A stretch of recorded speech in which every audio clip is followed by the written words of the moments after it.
आज 1 नंबर से लेके 9 नंबर तक मैं विस्तार से वर्णन करूंगा सबको। आज मैं ये बताना चाह रहा हूं कि हमारे 9 तो ग्रह होते हैं और 9 ही हमारे अंक होते हैं। उनका संबंध किससे है, उन 9 अंकों का प्रभाव कैसे है, बस आपको इन 9 अंकों के प्रभाव को जानना है, 9 अंकों के ग्रहों को जानना है। आप वास्तव में उस ऊंची कोटि पे पहुंच जाओगे कि कोई ताकत आपको रोक नहीं पाएगी। क्योंकि 9 अंक, पहले हमारे वैदिक ज्योतिष थी, उसमें 9 ग्रह बोले जाते थे। वो 9 ग्रह कौन कौन से थे, मैं वो बताना चाहता हूं। नंबर 1 सूर्य। जब पृथ्वी पे कुछ नहीं था तो प्रकाश आया, तो प्रकाश से हमने सूर्य को लिया, उसे 1 नंबर दिया। रात, दिन के बाद रात हुई, हमने उसे रात का चंद्रमा हुआ, वो दिन की रोशनी से रात को चंद्रमा ने शीतलता दी, उसे हमने 2 नंबर दिया चंद्रमा का। जब उसके बाद पृथ्वी पे उत्पत्ति हुई, जब अगले दिन प्रकाश हुआ, तो जमीन पे कुछ उगा हुआ था, पौधे थे, पेड़ पौधे, तो हमने उसे बृहस्पति की उत्पत्ति दी, क्योंकि बृहस्पति उत्पत्ति का कारक है। उसे हमें नंबर 3 का संज्ञा दी। उसने चारों तरफ देखा, तो चारों दिशाएं दिखाई दी, उसे हमने 5 नंबर का स्थान दिया बुध। बुध को सूंघने की पावर बहुत अच्छी होती।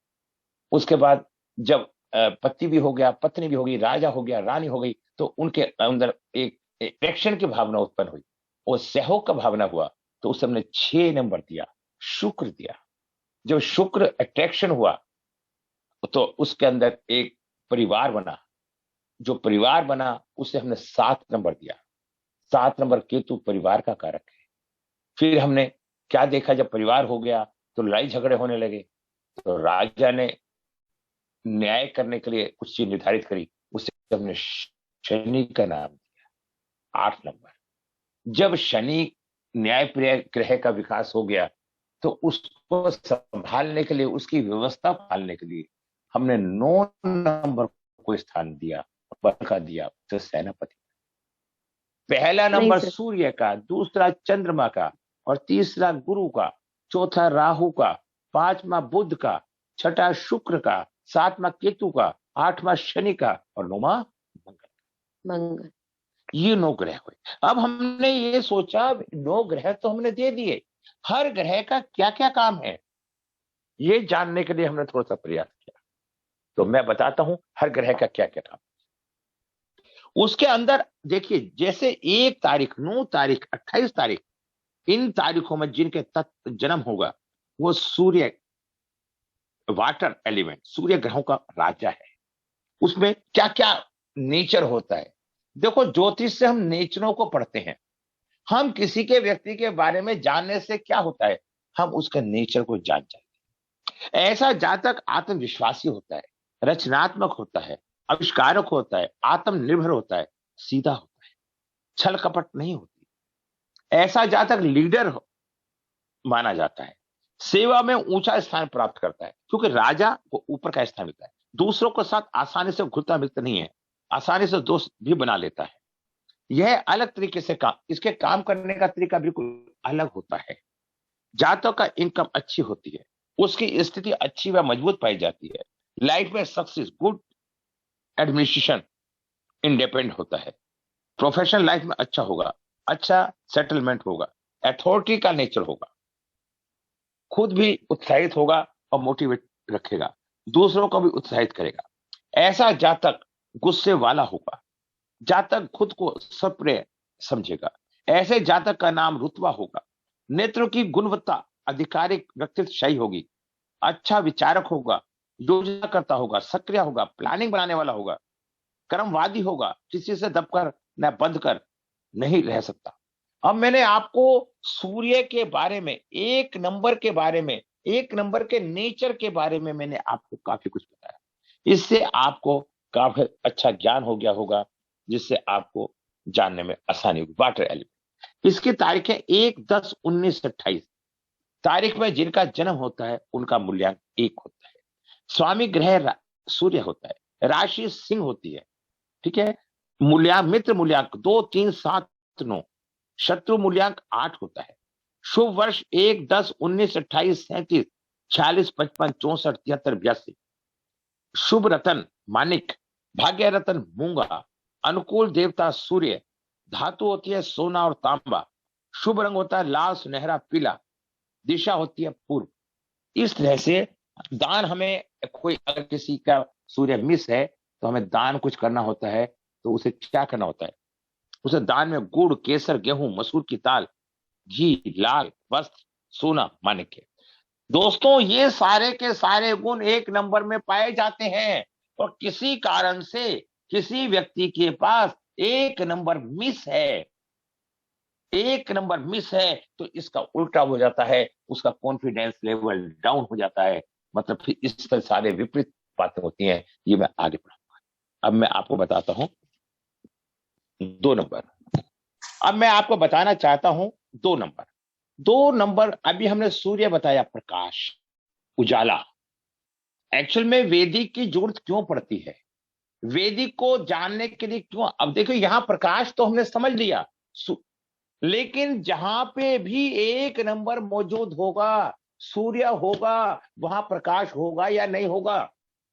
ऐसे ही अगर वैदिक कुंडली में सूर्य जहां पे भी जाके बैठ जाएगा, वो अंक एक एक्टिवेट हो जाएगा और वो प्रभावित करेगा। अगर लगन में बैठ जाए तो वो बैठ जाएगा, तो वो व्यक्ति एकदम से अट्रैक्शन उसका बिल्कुल अलग दिखाई देगा। अगर सप्तम स्थान में आ जाएगा तो वो पति या पत्नी के चारों तरफ धूल घूमती रहेगी। अगर चौथे स्थान में आ जाएगा तो उस व्यक्ति का घर हवादार होगा और वो सब लोग को चमकेगा कि उसका घर वहां पर। देखिए, एक एक तथ्य से कितनी कितनी बातों का ज्ञान। इसी तरह से चंद्रमा, सूर्य किसका कारक है? आत्मा का।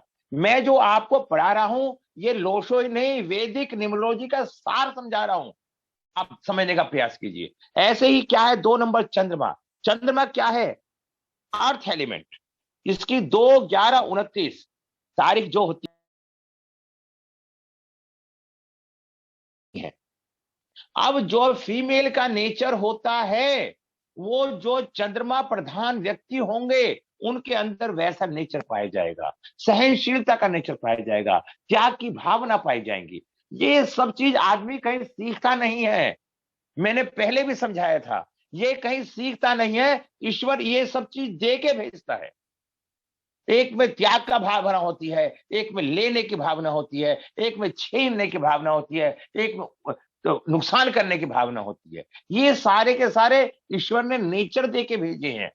जैसे हम अपनी जन्म की डेट ऑफ बर्थ को नहीं बदल सकते, ऐसे ही अपने नेचर को नहीं बदल सकते। जब समाज, दुनिया परेशान हुई, जब भगवान ने ये सब वरदान के रूप में दिया, इसका पश्चाताप कैसे हो? तब भगवान ने कहा, ठीक है, अगर तुम इतना निवेदन करते हो तो मैं एक काम करता हूं, इनको सबको ठीक करने के लिए मैं आपको एक ऐसी चीज दे रहा हूं जिससे आप इसे बिगाड़ भी सकते हैं और सुधार भी सकते हैं। तो इंसान ने कहा, है प्रभु, हमें मुझे मंजूर है। तब प्रभु ने इंसान को एक विवेक रूपी शक्ति दी, एक चिप दी। जैसे मोबाइल में चिप डलने के बाद कार्य करना शुरू कर देती है, और उसी वो चिप अच्छा भी कर देती है, बुरा भी कर सकते हैं।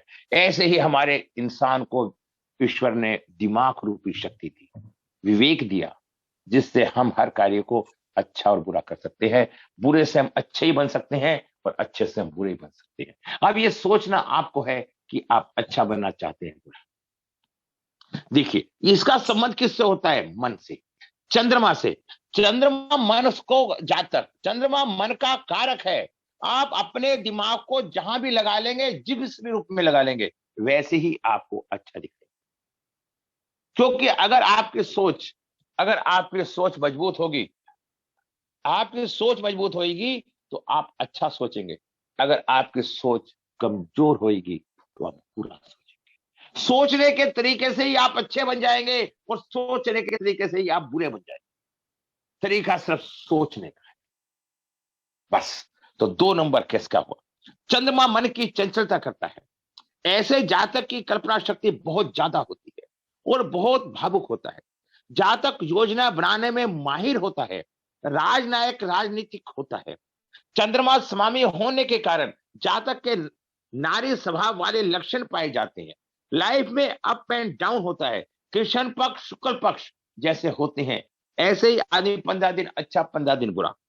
जातक को संकोचित स्वभाव होता है, अपनी बात को ढंग से नहीं कह पाता, शर्मीले स्वभाव का होता है, स्वभाव में कोमलता होती है, चीखने चिल्लाने वाला नहीं करता, 27-28 साल की आयु तक अपनी पहचान नहीं बना पाता, सज्जनता होती है ऐसे व्यक्ति में। जातक अपनी जॉब में भी जल्दी संतुष्ट नहीं होता, जातक किसी प्रसिद्ध व्यक्ति से जुड़ जाए तो सफलता प्राप्त होती है, ऐसा जातक जिसके साथ जुड़ जाएगा वैसा ही महान बन जाएगा, अच्छे के साथ अच्छा बन जाएगा और बुरे के साथ बुरा बन जाएगा। ऐसा जातक मंथली इनकम होती अच्छी होती है, माता का भक्त होता है, लव इनर ब्यूटी होता है, मिडिल एज तक चलते जाते जाते उसके अंदर आध्यात्मिकता के भाव भी आ जाते हैं, जल्दी से लोगों में विकसित नहीं होता, लेकिन जब दिल में बसा लेता है तो उसके दिल से बाहर नहीं निकालता। ऐसा व्यक्ति धोखा नहीं देता, ऐसा जातक सादगी वाला होता है, साझेदार, संवेदनशील, ईमानदार, अच्छा, शक्तिशाली, उदार होता है। यदि हमारी ग्रिड के अंदर, लोशो ग्रिड के अंदर 2 नंबर नहीं है तो ऐसा व्यक्ति ही जल्दबाज हो जाता है, क्रोधी हो जाता है, रिश्ते नहीं बनते, हर काम जल्दी चाहिए होता है उसका, और ऐसा व्यक्ति किसी पे विश्वास नहीं करता, क्योंकि जब उसका मन टूट जाता है तो ऐसा व्यक्ति किसी पे विश्वास नहीं करता। अब मैंने आपको समझाया कि अब जैसे चंद्रमा बताया 2, 11, 20, 29 तारीख है, राशि कर्क होती है, स्वामी ग्रह चंद्रमा होता है, शुभ दिन सोमवार, रविवार, शुक्रवार होता है, मित्र मूल्यांक 1, 3, 7, 9, शत्रु मूल्यांक 5, 8। मैं बताना चाहता हूं भाग्य रत्न पुखराज, अनुकूल देवता शिव पार्वती। आप देखिए, मैं आपको एक कॉमन बात बताता हूं, यदि किसी का चंद्रमा खराब है वो पूजा पाठ में बहुत ध्यान देगा, भगवान शिव की पूजा करेगा, जिसका संबंध चंद्रमा से होगा वो भक्त मात्र शिव भक्त होता है। कितनी कड़वी बात और कितनी सच्चाई बात कर रहा हूं आपको। अच्छा, अब शुभ रंग लाल होता है, वाह्य कौन होती है इसकी दशा, और दान करने के लिए चावल, सफेद वस्त्र, चांदी, दूध, मोती, ये हमें दान करना चाहिए। इसके अंदर रचनात्मक भावनाएं होती हैं, कल्पनाशील होता है, भावुक होता है, मातृ प्रवृत्ति होती है, मधुर भाषा होती है, मालिकाना हक होता है, देखभाल, अत्यधिक आकर्षक, प्रेरणा चाहिए, भीतरी खूबसूरती का प्रेमी होता है। ये व्यक्ति फीलिंग है। मैं अब आपको वैदिक में समझा रहा हूं 2 मिनट के लिए, आप लोग हमारी क्लास में जितने भी हों, चंद्रमा 12 भाव के जिस भाव में भी बैठा है उस इंसान की फीलिंग वहीं से होगी।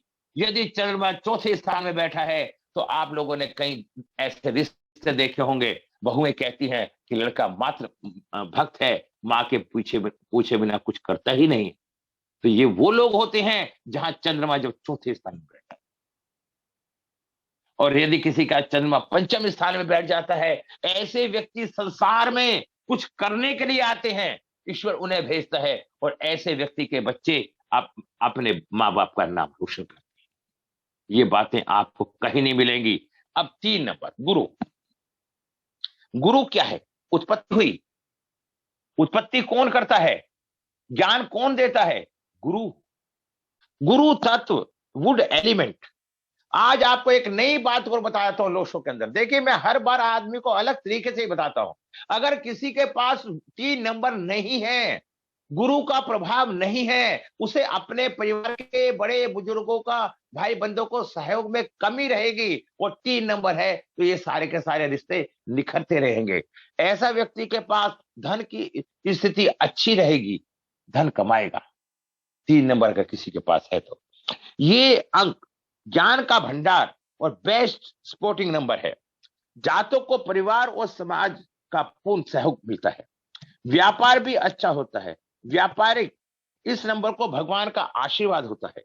जातक को एक बाद एक अपॉर्चुनिटी मिलती है, कोई अपॉर्चुनिटी मिस नहीं होती, ये अपने सिद्धांतों पर कार्य करता है। जातक महत्वाकांक्षी होता है, आशावादी होता है, अच्छी कल्पना वाला होता है। जातक मिलनानुसार होता है, ज्ञान प्राप्त करने की जिज्ञासा होती है, ऊंचा पद आसन होता है। ऐसा जातक ईमानदार, प्रतिभाशाली, आकर्षक होता है, हमेशा डिसिप्लिन में रहेगा, जस्टिस, लव उपदेशक रहेगा। ऐसा व्यक्ति बहुत अच्छे काउंसलर, मन के आदर्श, मरहम लगाने वाले, ऐसे लोग बहुत अच्छे शिक्षक, उपदेशक भी होते हैं। नंबर 3 के बारे में मैंने बताया काफी कुछ। 3, 12, 21, 30 तारीख को जिनका जन्म होता है वो 3 नंबर मूल्यांक कहलाते हैं। ठीक है ना जी। तो अब मैं आपको आगे बताना चाहता हूं। इसका स्वामी बृहस्पति होती है, राशि धनु और मीन होती है। अनुकूल देवता ब्रह्मा विष्णु, शुभ धातु सोना, शुभ रंग पीला हल्का गुलाबी, अशुभ रंग हरा, दिशा ईशान। इससे आप सारे का सारे, मैंने कल भी समझाया था, अगर आपको ज्योतिष में इंटरेस्ट रखना है तो आपको कम से कम आधा घंटा और अधिक से अधिक 1 घंटा प्रतिदिन पढ़ाई के लिए देना पड़ेगा। अगर आप ऐसा करेंगे तो आप एक दिन विद्वान बन जाएंगे। ऐसा आप मात्र 1 साल कर दो, आपको कोई ताकत हिला नहीं सकती। अब 3 नंबर के अंदर बुद्धिमत्ता, निर्णय लेना, विश्वास, अनुशासन, न्याय प्रेमी, कौशल, नेतृत्व, प्रशासनिक कौशल, प्रलोभन का न्याय होना, इस तरह की होती है। अब मैं आपको बताता हूं नंबर 3 के बाद 4। नंबर 4 जब हमने देखी चारों तरफ चारों दिशाएं, तो नंबर 4 राहु तत्व वुड एलिमेंट, तारीख 4, 13, 22, 31 राहु दबंग है, दबंग, माश, गुंडा। अगर किसी के पास 4 नंबर नहीं है, कल हमारी क्लास में 4 नंबर का अभाव था, 4 नंबर के अभाव से फाइनेंशियल पोजीशन वीक रहती है, पैसा नहीं जुड़ता, एफडी नहीं होती, आमदन कम और खर्चे ज्यादा होते हैं। I am the best thinking होती है। जातक का अहंकार कभी खत्म नहीं होता, उसका भी तिया पाछा कर देता है। ऐसा जातक गाली दिए बिना बात ही नहीं करता, प्राण जाए पर वचन ना जाए, इनकी थिंकिंग होती है। ऐसा जातक अपना सिर कटवा सकता है पर हार नहीं मानता। इनका लॉजिक अच्छा होता है, अपनी बात जल्दी से शेयर नहीं करते। इनमें चंचलता होती है, अचानक खर्चा, घर पर कोई नहीं बैठता। आमतौर पर ऐसे लोग विफल रहते हैं क्योंकि ये सर है, धड़ तो है ही नहीं, इसका कोई उद्देश्य ही नहीं। इसका उद्देश्य चलना चलना चलना, अच्छा बुरे से कोई मतलब नहीं, दिमाग तेज चलता है, तर्क संगत मन ना होना। उनकी मैंने कुंडली देखते ही, उनकी कुंडली में ग्रीड क्या था, 6, 3, 3, 6, 36 का आंकड़ा। और जब मैंने वैदिक कुंडली देखी, तो जब मैंने आंकड़ा देखा उनका, तो पंचम भाव में शनि बैठा है, तीसरी दृष्टि सप्तम भाव में पड़ रही है। मैंने उन्हें कहा कि तुम्हारे पत्नी के साथ रिश्ते अच्छे नहीं हैं। अगर दोस्तों, अगर हमें जितना बड़ा ज्ञान मिल जाए, शादी से पहले मिल जाए, ऐसी स्थिति हो सकती है, तो क्या हम इसमें सुधार करने का प्रयास नहीं करेंगे? और वो व्यक्ति एक डॉक्टर, पंजाब में पटियाला में डॉक्टर, डेंटिस्ट डॉक्टर, एक डॉक्टर होने के बावजूद उसके नेचर में ये सारा नेचर, उसका 438 का लेवल क्लियर, बहुत तिगड़मबाज जुगाड़बाजी, और 276 नहीं था, एक्शन लेने में भी असमर्थ था। अब 5 नंबर बुध तत्व अर्थ, हम बार बार कहते हैं जी क्या है, 5 नंबर राजकुमार है, इसका कोई भी बैरी नहीं है। किसी हमारे दुश्मन हो सकते हैं, लेकिन बच्चों से दुश्मनी किसी की नहीं होती। ये युवा ग्रह है, ये किसी के साथ जल्दी से मिक्सअप नहीं होता, बच्चे वाले गुण हैं। जातक बुद्धिमान, गणित, लेखाकार, अनुकूल ने गतिशील होगा। ऐसे जातकों को कलाओं में सीखने के लिए जिज्ञासु, साहसी, प्यार करने वाला, आय के 1 से अधिक स्रोत होते हैं। जातक यात्राओं का शौकीन होता है, जातक को ज्योतिष का भी ज्ञान होता है, जातक को गुप्त विद्या का ज्ञान होगा, तंत्र मंत्र विद्या की भी जानकारी होगी। आपका बैलेंसिंग पारिवारिक जीवन अच्छा होगा, जातक में उतावलापन नहीं होगा, क्योंकि 5 नंबर बैलेंसिंग बनाता है। ऐसे जातक के चेहरे से कोई उनकी परेशानी सुख दुख को नहीं पढ़ सकता। इनकी टॉप क्लास कैलकुलेशन होती है, ब्रेन बिजनेसमैन का होता है, हमेशा इंटेलिजेंट डिसीजन लेते हैं, इनमें एडजस्टमेंट पावर होती है, इनकी एफिशिएंसी अच्छी होती है, परफेक्ट आदर्श अपने में ही चलता है, इसलिए टेंशन में ही रहते हैं। ऐसे जातक को थोड़ा आज से बेफिक्र होता है। ऐसा जातक रहस्य में और ज्योतिषी का ज्ञान गुप्त विद्या का ज्ञान, संतमय विद्या का जानकारी होती है। 5, 14, 23